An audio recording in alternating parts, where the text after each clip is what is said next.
आज का विषय है ब्रह्मचर्य। हम आप सुनते हैं लोगों के बीच में कि अमुक बाबा ब्रह्मचार्य हैं,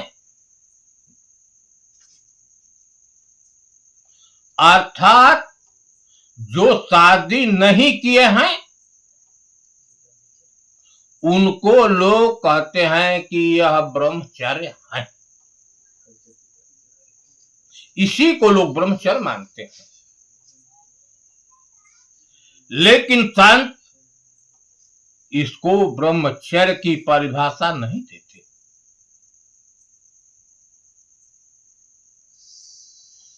संत ब्रह्मचर्य के बारे में विचार करते हैं, बताते हैं ब्रह्म और चर्य से ब्रह्मचर्य है।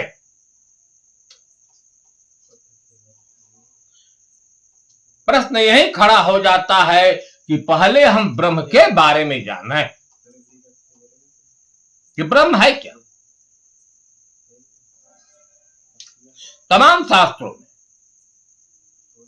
तमाम महर्षियों ने ब्रह्म की चर्चा किया है, लेकिन ब्रह्म के लक्षण क्या हैं, अब हमें आपको यह देखना।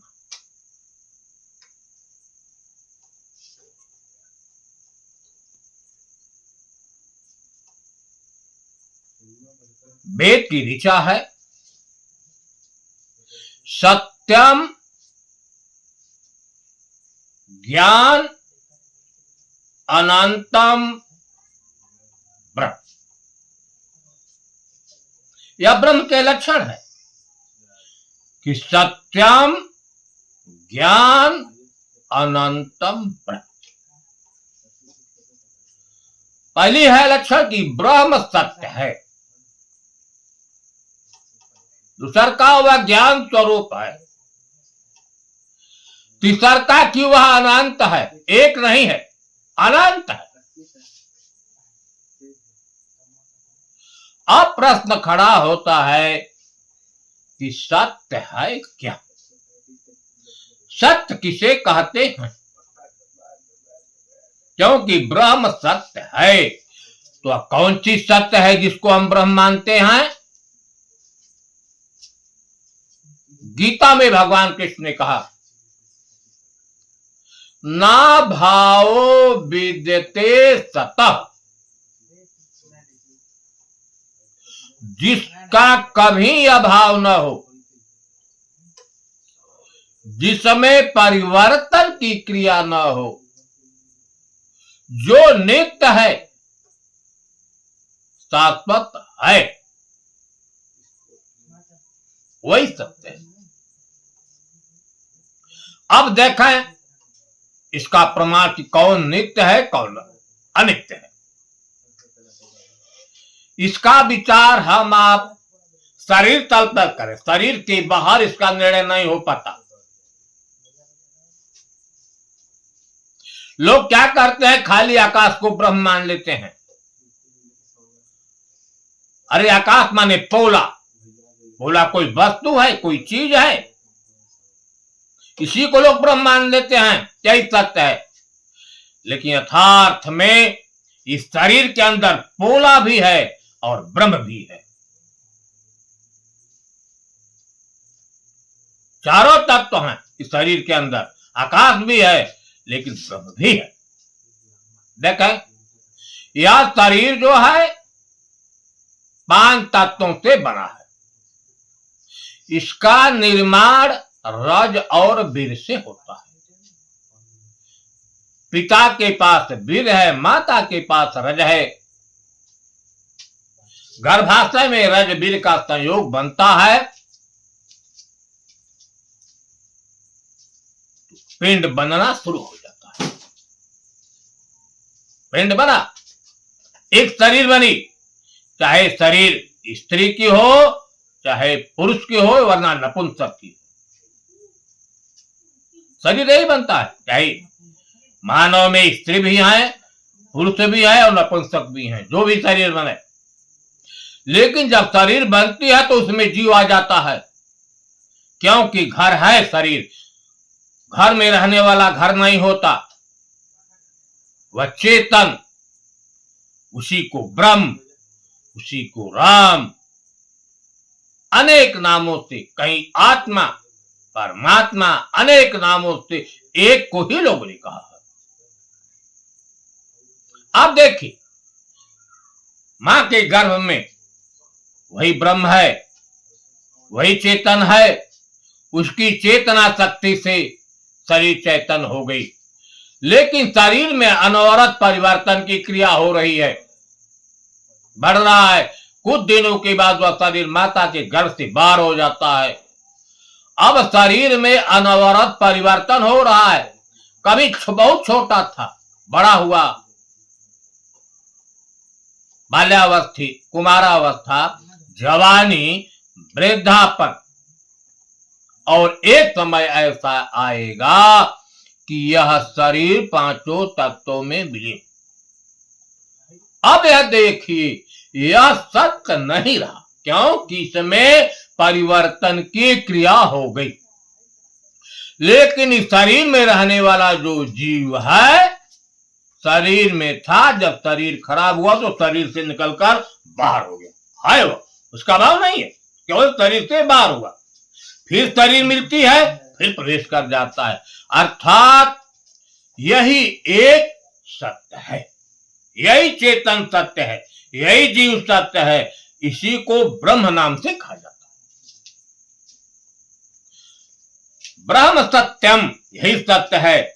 इसमें रहने वाला चेतन कहीं अलग ब्रह्म नहीं है जो स्वर्ग वैकुंठ में बैठा हुआ है। इस शरीर में रहने वाला जो चेतन है, जीव, वही ब्रह्म। लेकिन आप देख रहे हैं, वह का स्वरूप है ज्ञान। इसमें स्थित जो ब्रह्म है, अंतःकरण में जो कुछ क्रिया होती है, शरीर में जो कुछ क्रिया होती है, उसको वह जानने वाला है, सबको जानने वाला है, उसका स्वरूप ही ज्ञान। कबीर साहब ने कहा कि तन की जाने, मन की जाने, जाने चित्त की चोरी, ता साहेब से का छिपा है, जाके हाथ में डोरी। वह है ब्रह्म, ब्रह्म से कुछ भी नहीं छिटा है। मन क्या कर रहा है, चित्त क्या कर रहा है, बुद्धि क्या कर रहा है, अहंकार कब आ गया, वह सबको जानने वाला है। और वह अनंत है, एक नहीं है, अगणित घट है। चाहे स्थावर हो, चाहे जंगम हो, चाहे पिंडज हो, चाहे अंडज हो, चाहे उखमज हो, सब में, हर घट में है। सब घट मेरो साइया सोनी सेज न कोई। हर घट में एक ब्रह्म ही स्थित। सत्यम ज्ञान अनंतम ब्रह्म, ब्रह्म सत्यम जगत मिथ्या जीवय ब्रह्म केवल। का ब्रह्म ही सत्य है। जगत क्या है?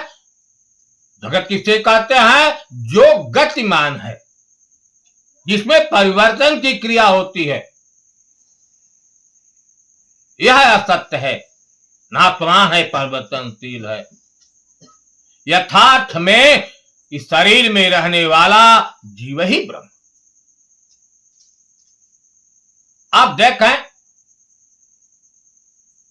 कि वास्तविकता में आपने ब्रह्म को जाना। इस शरीर में रहने वाला चेतन ही ब्रह्म है, हर घट में ब्रह्म है।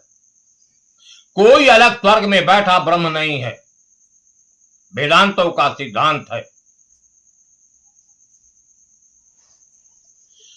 अब आइए विचार करते हैं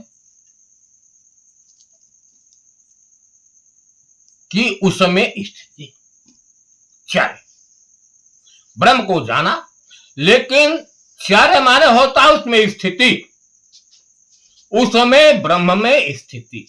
स्थित कौन होता है? थोड़ा आप लोग भीतर झांक कर देखें, यही मन है। कबीर मन तो एक है, भावे जहां लगाए, भावे ब्रह्म में स्थित हो, भावे विषय कमाए।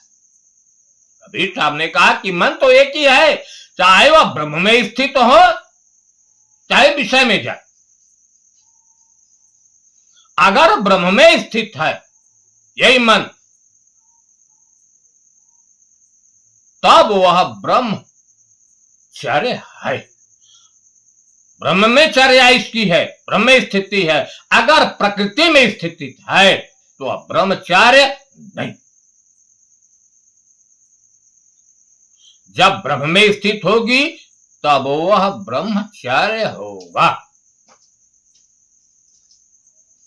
आपने देखा, ब्रह्मचर्य वही है जिसकी स्थिति ब्रह्म में है। ब्रह्म वही है जो सत्य है, नित्य है, सबको जानने वाला है। एक ब्रह्म नहीं है, हर घट में ब्रह्म है।